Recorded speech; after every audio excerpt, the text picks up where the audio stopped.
Sejumlah daya tarik wisata DTW di Kabupaten Tabanan telah mengantongi sertifikat Clean Health, Safety, dan Environment atau CHSE dari Kementerian Pariwisata dan Ekonomi Kreatif Kemenparekraf. Program sertifikasi ini dilakukan sebagai upaya meyakinkan masyarakat untuk bisa berwisata atau melakukan aktivitas rekreasi dengan aman di tengah pandemi COVID-19.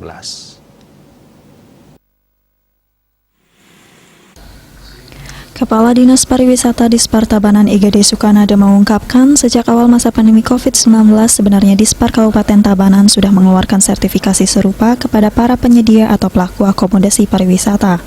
Tetapi seiring waktu, pemerintah pusat Kemenparekraf juga mengeluarkan kebijakan sertifikasi CHSE. Setiap akomodasi pariwisata diwajibkan mengantongi dengan cara melakukan pendaftaran secara mandiri.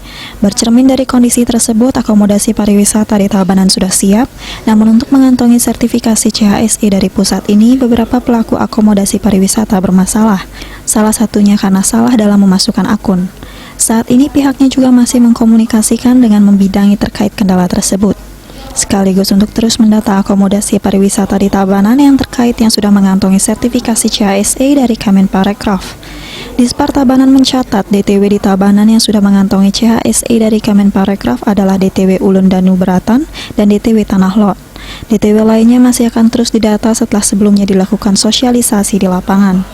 Terkait vaksinasi COVID-19 kalangan pelaku pariwisata di Kabupaten Tabanan, pihaknya sudah menyikapi informasi dari Provinsi Bali dengan meneruskan informasi melalui pendaftaran secara mandiri melalui tautan yang diberikan provinsi kepada para pelaku akomodasi pariwisata. Upaya tersebut merupakan salah satu cara dalam menjamin kenyamanan wisatawan ketika datang berwisata ke akomodasi yang ada di Kabupaten Tabanan. Manik Bisnis Bali melaporkan.